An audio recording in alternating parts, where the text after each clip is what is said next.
नमस्कार मित्रों, मैं एस्ट्रो वास्तु रिसर्चर हस्तरेखा रीडर से संजीव। आज की हमारी चर्चा का विषय सहायक वास्तु संरचना है। सहायक वास्तु संरचनाएं वे वास्तु संरचना हैं जो दिशा विशेष और क्षेत्र विशेष में स्थापित करने पर उस क्षेत्र के या दिशा के कारक ग्रह के या स्वामी के बल को घटा या बढ़ा देती है। इन्हें स्थापित करने से पहले हमें पूरी वास्तु के नियमों की जानकारी होनी चाहिए, जिसकी वजह से हम इनसे अधिकतम सकारात्मक ऊर्जा प्राप्त कर और नकारात्मक ऊर्जा का शमन कर सकें।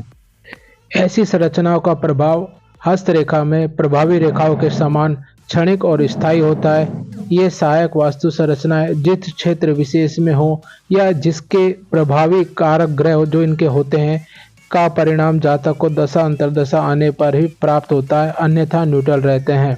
सहायक वास्तु क्षेत्रों के लिए प्रशस्त क्षेत्रों में ही इनको निर्माण करना चाहिए तथा प्रतिबंधित क्षेत्रों में इनका निर्माण नहीं किया जाना चाहिए, जिससे कि हम अधिकतम सकारात्मक ऊर्जा प्राप्त करें तथा जिनके वो कारक है उनसे संबंधित फलों में वृद्धि हो सके और हमें उसका अच्छा परिणाम प्राप्त हो सके। विस्तृत चर्चा करने से पूर्व आपसे अनुरोध करता हूं कि आप हमारे चैनल को लाइक करें, शेयर करें और सब्सक्राइब करें।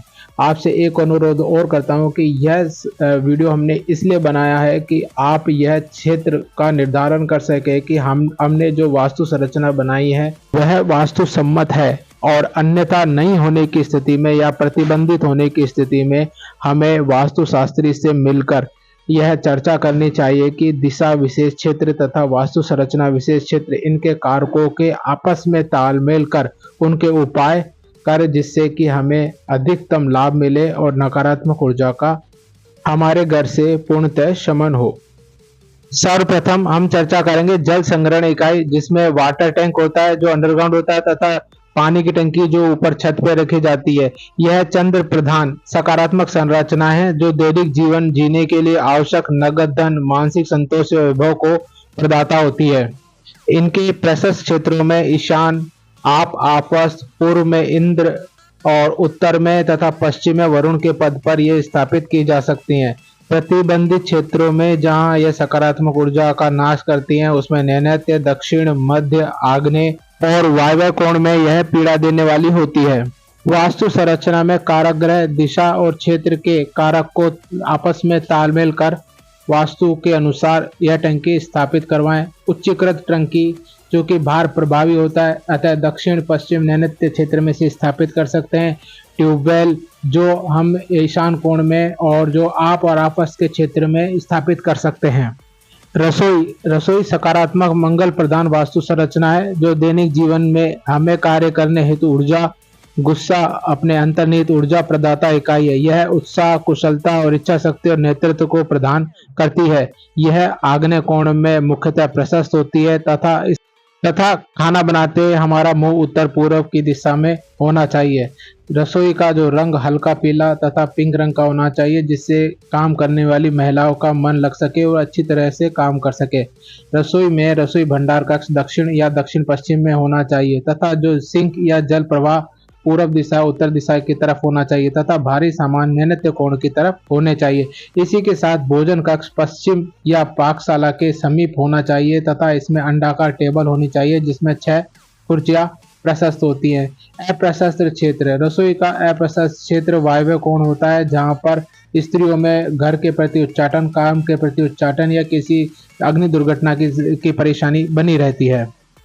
सीढ़ियां सकारात्मक है जो ग्रह के उच्च का गुण प्रदर्शित करती हैं। सीढ़ियां हमेशा विषम संख्यक होनी चाहिए, सहज होनी चाहिए, दक्षिणावर्ती होनी चाहिए, प्रकाशवान, चौड़ी तथा पूर्व या उत्तर में खुलने वाली होनी चाहिए। विपरीत दिशा में दक्षिण पश्चिम में खुलने पर यह विपरीत प्रभाव देती है, अर्थात वहां पर मिरर लगाना चाहिए जो नकारात्मक ऊर्जा को परिवर्तित करता है तथा घर से लौटा देता है। भूमिगत निर्माण, यह हमेशा उत्तर पूर्व की दिशा में प्रशस्त होता है तथा शेष क्षेत्र में दक्षिण, दक्षिण पश्चिम में और पश्चिम में यह क्षेत्र ऊंचा ही रहना चाहिए।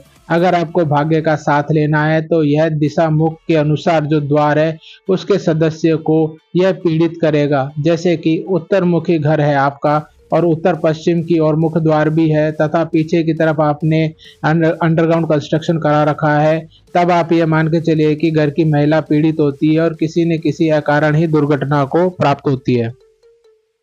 अगला स्नानघर। स्नानघर यह चंद्र प्रधान इकाई होती है जो धन मान सम्मान पैसे को प्रदान करती है।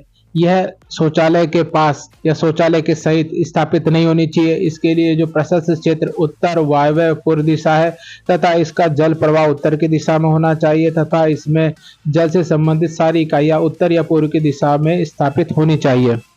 मंदिर। मंदिर बृहस्पति प्रधान सकारात्मक इकाई है जिसके लिए प्रशस्त क्षेत्र ईशान उत्तर पूर्व तथा मंदिर में बैठते समय हमारा मुंह उत्तर पूर्व की तरफ ही होना चाहिए। मंदिर का द्वार दो पल्लों की तरफ तथा अंदर की ओर खुले वाला होना चाहिए तथा देवी देवताओं की एक ही मूर्ति चित्र आपके सामने होना चाहिए तथा अगर कोई आपने मूर्ति रखी है तो वो आपके एक अंगुष्ठ प्रणाम के समान होनी चाहिए तथा आपके पूर्वजों की फोटो हमेशा दक्षिण की दिशा में होनी चाहिए तथा यह मंदिर आपके नैऋत्य कोण या दक्षिण पश्चिम में स्थापित नहीं होना चाहिए।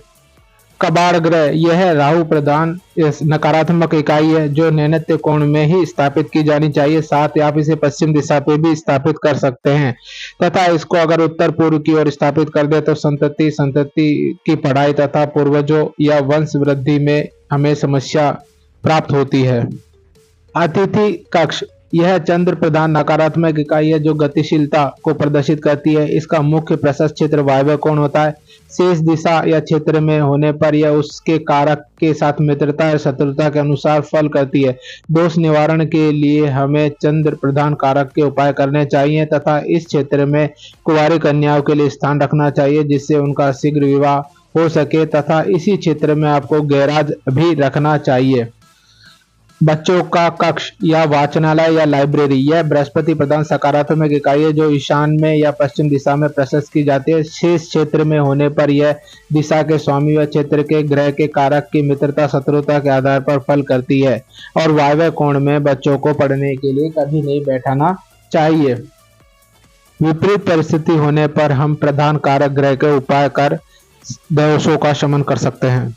नव दंपति कक्ष जो उत्तर में नाग के पद पर श्रेष्ठ होता है तथा घर के मुख्य कक्ष दक्षिण पश्चिम में होना चाहिए तथा फर्नीचर दक्षिण पश्चिम में होना चाहिए तथा बीम जो घर में होता है उसके दोष के निवारण के लिए घर उस पर पंखा लगाए या वाद्य यंत्र लगाए जिससे कि उसके दोष का शमन हो सके। अंतिम दर्पण और रंग। ये दोनों सुधारात्मक उपायात्मक या वास्तु दोष निवारक उपाय हैं। सहायक वास्तु दोष संरचनाओं में सही रंग और जगह दर्पण का इस्तेमाल कर वास्तु दोष का हम निवारण कर सकते हैं। वास्तु दोष के निवारण हेतु रंग और दर्पण को हम कैसे इस्तेमाल करते हैं इसके संदर्भ में हमने डिटेल वीडियो बना रखा है। आप हमारे चैनल पर जाएं, डिटेल वीडियो देखें तथा आपके दोष जो घर में है उसे आप पहचानें और उसके संबंध में आप उपाय करें। धन्यवाद।